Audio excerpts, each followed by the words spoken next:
anak ini hilang dan pulang-pulang menjadi boneka. Jadi ada seorang anak bernama Ryker Webb yang berusia 3 tahun dari Montana, di mana dia nih hilang selama 48 jam atau 2 hari di hutan Montana.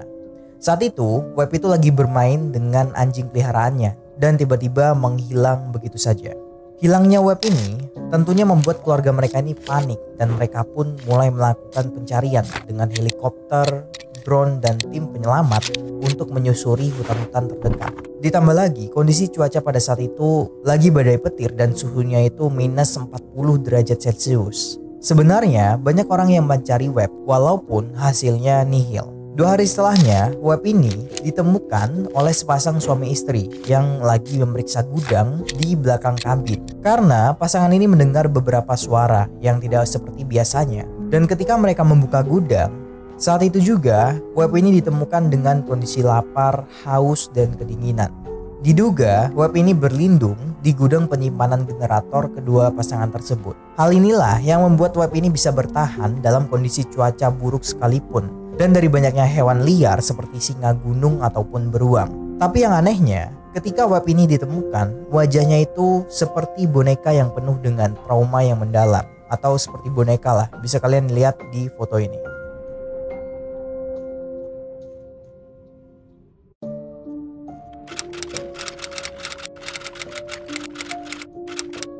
Ya, kalau tadi itu kan kita membahas salah satu anak yang hilang dan tiba-tiba mukanya itu berubah kayak boneka. Sekarang kita beralih ke Jepang. Shogen Koto adalah seorang pria yang dianggap paling tua di Tokyo. Ternyata cuma mumi. Hal ini baru diketahui ketika para pejabat mau mendatangi rumah keluarga Koto ini. Tujuannya untuk mengucapkan selamat ulang tahun yang ke-111. Dan ketika para pejabat ini datang ke rumah Koto, ternyata mereka itu hanya menemukan kerangka Koto yang terbaring di tempat tidur, pakai celana dalam piyama dan ditutupi selimut. Awalnya, para pejabat ini memang menaruh curiga kepada keluarga Koto, karena setiap Koto ini mau dikunjungi, salah satu cucu perempuannya melarang para pejabat untuk menemui kakeknya dengan alasan kalau kakeknya ini tidak mau menemui siapa-siapa. Saat itu, keluarga Koto ini mengatakan Koto sudah meninggal 30 tahun yang lalu. Dan juga keluarga Koto ini ikut merahasiakannya hanya untuk mendapatkan uang sebesar 9,5 juta yen. Atau ya kalian hitung sendirilah kursnya berapa sekarang.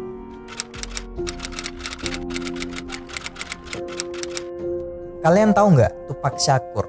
Kalau nggak tahu, gue kasih tahu. Jadi Tupac Shakur ini merupakan salah satu rapper paling terkenal di dunia pada masanya. Sayangnya, ia pun meninggal di tahun 1996 dikarenakan luka tembak. Jasadnya pun dikremasi. Biasanya ya yang kalian ketahui, kalau abu jenazah itu ada yang dikubur, dilarung ke laut, dan ditebar ke tempat favoritnya. Tapi lain halnya dengan seniman asal Amerika ini. Jadi kawan-kawannya ini menggunakan cara yang dibilang cukup nyeleneh atau ya tidak wajar. Karena anggota kelompok rap outlaw Immortal yang didirikan oleh Tupac Shakur mencampurkan sebagian abunya dengan ganja lalu menghisapnya seperti rokok.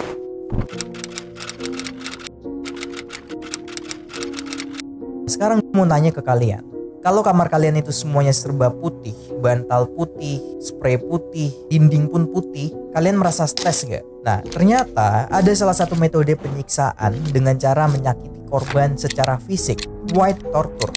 Jadi white torture merupakan metode penyiksaan menggunakan warna putih yang dilakukan di dalam ruangan berwarna putih atau disebut dengan kamar putih. Tujuan metode ini bukan untuk menyiksa tahanan secara langsung, tapi membuat tahanan merasa tersiksa sampai mengalami kerusakan mental yang parah. Di mana para tahanan ini akan ditempatkan di dalam sel berupa ruangan yang serba putih semua. Dari mulai baju, pokoknya semuanya lah putih. Bahkan untuk makan, tahanan akan diberikan nasi putih di atas piring putih. Yang ketiga, kita terbang ke Cina. Jadi penyakit ginjal itu biasanya perlu biaya mahal dan perawatan yang intensif. Tapi ada seorang pria di Cina yang bisa bertahan hidup selama 13 tahun dan cuma menggunakan alat kesehatan sederhana yang dibuat sendiri untuk cuci darah. Pria ini bernama Hung Song Wei, menderita penyakit ginjal ketika dirinya masih menjadi mahasiswa di tahun 1993. Song Wen mengaku membuat alat kesehatan tersebut dari peralatan dapur sederhana dan peralatan medis yang sudah tidak digunakan lagi. Awalnya, Song Wen ini memang sempat melakukan perawatan di rumah sakit selama 1 tahun. Dan pada saat itu juga tabungannya pun habis. Salah satu solusinya, Song Wen ini membuat mesin sendiri untuk memangkas biayanya. Ya walaupun sangat berisiko, Song Wen tetap menggunakan alat tersebut sampai sekarang.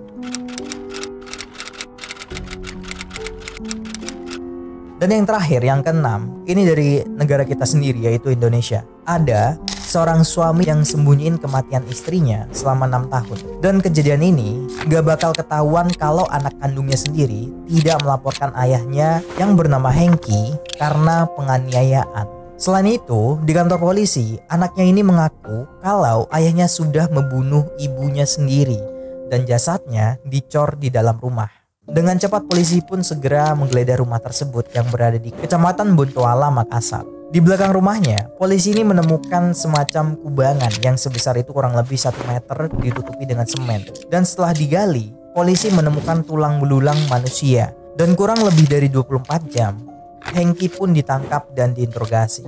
Yang jadi pertanyaan, gimana caranya Hengki ini bisa membunuh istrinya? Jadi Hengki ini membunuh istrinya dikarenakan Hengki melihat istrinya bertemu dengan mantannya. Karena istrinya ini tidak mengaku, Hengki pun memukul istrinya di bagian dadanya dan perut dan juga dipukul pakai balok. Setelah memastikan istrinya ini meninggal, Hengki pun membawa jasad istrinya di belakang rumah dan ditimbun pakai pasir, dikasih semen di atasnya. Jadi Hengki ini sebenarnya tidak menggali, tapi memang sudah ada kubangan. Dan bagaimana Hengki ini menjawab pertanyaan para tetangga tentang istrinya yang tiba-tiba menghilang begitu saja. Hengki menutupi kematian istrinya dengan berpura-pura kalau istrinya ini lagi melarikan diri dengan laki-laki lain.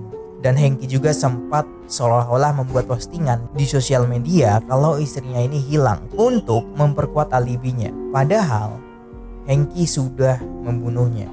Ya kurang lebih begitulah cerita singkat dari gua.